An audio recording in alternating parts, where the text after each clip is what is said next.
দরিদ্রতার পন্থা অবলম্বন করা হলো সকল ইচ্ছা পূর্ণ হওয়ার একটি উপায়। তোমার মনের তীব্র বাসনাটি যাই হোক না কেন, তা অবশ্যই এই পথ ধরেই তোমার কাছে আসবে।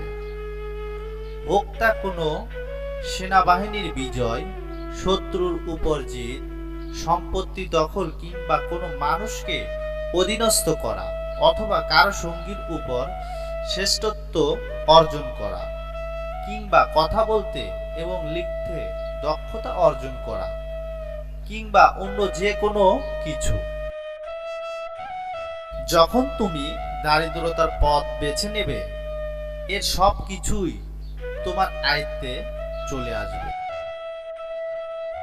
অন্য কোনো পন্থার মতো নয়। এই পথটি যে বেছে নিয়েছিল এমন কেউই কোনো অভিযোগ কখনো করেনি। 100,000-এর মধ্যে যে একজন অন্য কোনো পথ বেছে নিয়েছিল এবং চলার পথটিতে সংগ্রাম করেছিল, হয়তো সেই একজন তার গন্তব্যে পৌঁছতে পেরেছিল।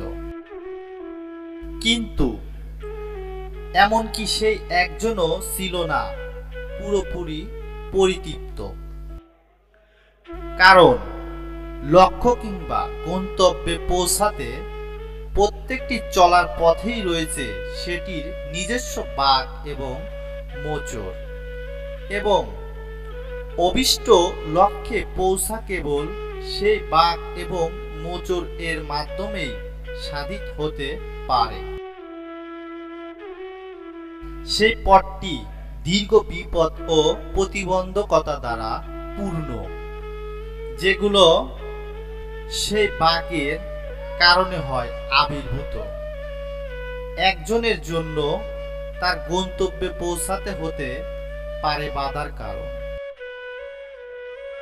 তা সত্ত্বেও যখন তুমি দারিদ্রতার ভুবনে প্রবেশ করবে এবং তা অনুশীলন করবে, আল্লাহ তাআলাই প্রদান করবেন এমন সাম্রাজ্য এবং সম্পদ যা তুমি কখনোই কল্পনা করনি। তুমি হবে হতবুদ্ধি, যা দ্বারা যা পাওয়ার আশায় এর আগে তুমি ছিলে দীর্ঘদিন আকাঙ্ক্ষিত।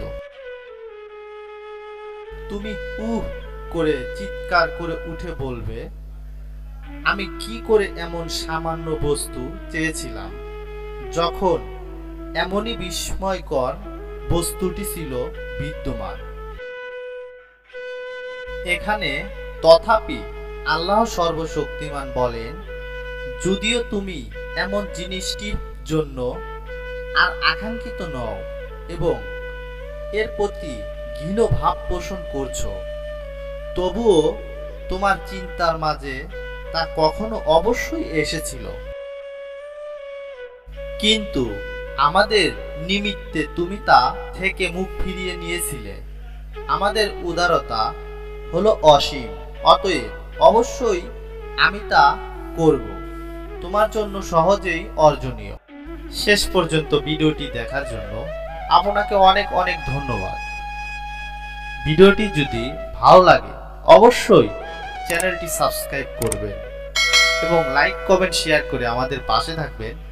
ধন্যবাদ।